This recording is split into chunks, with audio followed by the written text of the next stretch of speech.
Dan is on the phone. Dan, good morning. Happy New Year to you, man. Welcome. Hey, Happy New Year, guys. Thanks for having me on. What's your thought process of the Cleveland Browns? You know, the guy, they have interviewed Jim Schwartz, Tommy Rees so far. They've interviewed Dirty and Pitcher, and they're going to interview Todd Monken today. Any of those guys float your boat? I'm kind of intrigued by some of the younger guys. Like Dirty is interesting. Pitcher is interesting from Cincinnati. I guess I'm a sucker for like the young coordinators, the up and coming guys. But right now it just seems like they're casting a wide net, and it doesn't seem like they're staying stuck on one side of the ball. And I almost wonder if some of these interviews too are just sort of, let's get a feel for these guys, maybe down the road for a coordinator position or something like that. I think that could always be in play with some of these interviews, because I think once we kind of get through this round of through this wild card weekend, I think we might start seeing some more names. And then there's still, of course, that big one out there, John Harbaugh. Are they going to be able to get him in for an interview? So it still feels like we're kind of in the early stages of this.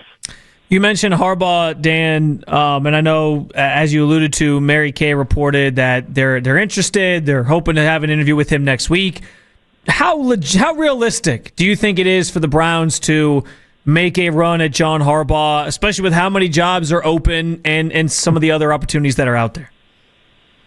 I think there is a chance. Now, I don't know how big of a chance that is, but you could get him in here and sell him on this defense, maybe sell him on, the pieces you have to maybe build up this offense a little bit. I do think it's interesting that, when you hear the Harbaugh name, of course, you kind of think, hardcore like football guy, but he just came from Baltimore, and they're kind of right up there with the Browns when it comes to, data and analytics. So he's familiar with kind of all of that stuff. So, I think there's a chance. And of course, there's the Ohio connection, which is interesting as well. Now, a lot of it depends on, how much would he want to be in New York? Or what if some other job opens up? Let's say Buffalo loses and that job opens up. Suddenly that would become, I'd imagine, really intriguing for him, because there aren't many ready-made, like you can go and win a Super Bowl jobs that come open for a guy like John Harbaugh. So I think there's a chance. I'm not going to go too crazy and say it's going to happen, but you get him in the building, you let Jimmy kind of open that checkbook up a little bit and entice him with a really nice salary, come home, look at this defense. I think you could at least get him interested. Dan, do you trust Andrew Berry to be able to make the right hire to turn this thing around for the Cleveland Browns? I don't know how much I do, just because we've never seen him really do it. Now, he was interested in Kevin Stefanski back in 2019. Of course, they ultimately hired him in 2020. Andrew wasn't back yet when they hired Kevin. They hired Kevin first. So, look, I understand. Obviously, it didn't end well, but they got 6 years out of Kevin, 2 playoff appearances. That certainly was a good choice, relative to the success the Browns have had since they came back. But not really knowing exactly Andrew's approach to this, because we've never seen him do it. I don't know how much just blind trust you can put that he's going to get this right. Now, that doesn't mean that he won't, and that doesn't mean that I don't think he can. It's just we don't know. So it's hard for me to just put my blind faith in him and say, yep, Andrew's going to nail this hire. Well, Dan, what I to elaborate on that a little bit more, the thing that I also find interesting is, he talked so much on Monday about, the head coach GM relationship is a marriage, and you guys got to fight together and all these different things. And so when I hear that, like, I wonder if it's a guy who's going to basically make the hire that he thinks is the best fit for like him and what he's thinking, or if he's actually going to legitimately go out and be like, yeah, this guy and I might not mesh perfectly, but he's the best coach that's out here on the market. And that's kind of the thing that I worry about with Andrew, because like you said, we just don't know. Yeah, right. It's kind of that. This is going to sound like a very Andrew thing to say. It's like finding that thought partner. It seems like that's kind of what he's after. And I'm with you. I don't know if that's necessarily the right thing. Like, obviously, you don't want it to be, like a Ray Farmer, Mike Pettin situation where those two just, it was oil and water. Like, it wasn't going to work between those two. But it's okay to have a little tension between the front office and the coaching staff. It doesn't always have to be sitting around the campfire singing Kumbaya. Like there can be, there can be some back and forth. There can be some disagreement as long as you're able to make that work. So, if he's just kind of out there looking for a guy that sees the game and thinks about the game the same way as him, if that's not the absolute best candidate available that would come here, then I think that's the wrong approach. Dan, do you have somebody that is at the top of your wish list? If so, who is that person and why? Well, is it too easy to just say John Harbaugh? Outside of John Harbaugh. Outside of Harbaugh, yeah, other than Harbaugh. All right, fair enough. Outside of Harbaugh. Man, I don't know. Of the people they've kind of interviewed, I kind of lean towards the offensive side of the ball. So that's the side of the ball that I would really want to look at and that I'd really want to dig into. Now, they haven't interviewed or put in a request to interview Kubiak yet.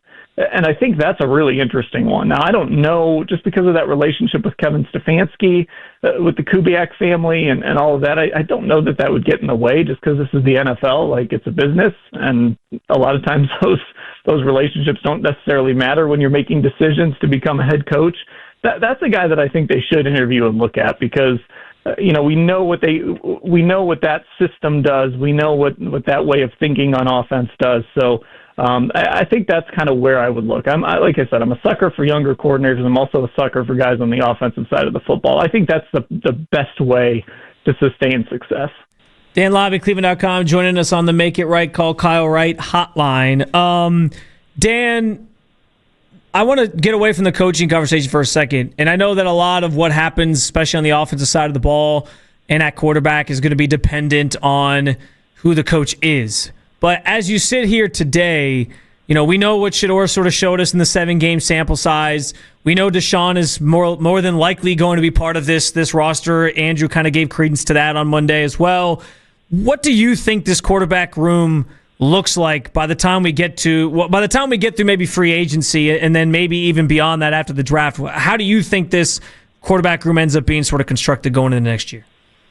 Well, I would imagine they're going to look for a veteran. I mean, maybe they look at this and they see Deshaun Watson as that veteran in the room, but I think they need to look for someone, whether it's a younger veteran like Malik Willis or, I keep throwing this name out there because and this was more of a Kevin Stefanski thing, so maybe that changes my thinking here, but, would they look into a trade for a guy like Mac Jones or something like that?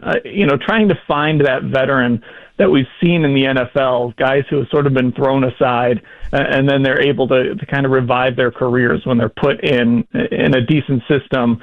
Again, with that defense on the other side of the ball, where you don't have to do too much. So I think that's one of the things they need to do is, kind of figure out what they want to do with a veteran in that room. I don't think you can go into next year like you could say, hey, Shedeur Sanders is going to be able to compete. And he's going to be in the mix maybe, but I don't think you can go into next year with any sort of plan with him as your quarterback one. And then, of course, with this draft, we just don't know what it's going to look like. I mean, Earl, I heard you talking about Dante Moore when I first got on here, and I agree with you. Like, there's no urgency for him to necessarily come out because of NIL, and he might actually benefit from going back for another year and eventually make more money down the road when he signs that second contract. So, the draft landscape, I think, really kind of shakes this up. The fact that they're sitting at number 6 overall makes it difficult. So I just think it's important to kind of familiarize yourself with some veterans out there that, maybe are backups now, but might get opportunities here. Dan, to wrap this up, it was more of I had a question, but you kind of answered my next question. I'll just wrap this up with a statement. I'm thinking along the lines of you, and I've been thinking this way. It's Mendoza versus the field. Because even if the Browns were sitting at number 2, I still don't think that Dante Moore or Ty Simpson is truly ready to be an NFL quarterback when you consider the situation to the teams that they will be going to. These are teams that's either going to be changing their head coach, or you can't say that they have a stabilized quarterback room to help a young quarterback like that grow and develop, especially 2 young men that have 1 year as a starter. It just never made sense to me. So. Yeah, and that's kind of where I'm with you. And we don't see a lot of success from guys who haven't started a lot of games in college and then jump to the NFL. And to your point, that urgency to go make money is kind of gone. Now, obviously, to make more in the NFL, but it's not there like it used to be. And I also keep coming back to this though too. So obviously they're not maybe in range. They're not going to be in range to get Mendoza. If more comes out, they probably aren't going to be in range to get him. But then I wonder, is there going to be some value in a guy like Garrett Nussmeier, who at the start of the college season was in the discussion for a top pick? Well, now he might be a day 2 pick. Could they go that route again and get a guy whose stock fell a little bit, but maybe is still a really talented player? So that might be kind of the pool the Browns are swimming in when we talk about the draft. Hey, Dan, you the truth, man. Thanks for taking some time out your Saturday morning to join us on The Fan. Appreciate you, Dan. Yep, thanks for having me, guys. Shout out to Dan Labbe, who just joined us on a Make It Right Call Kyle Wright hotline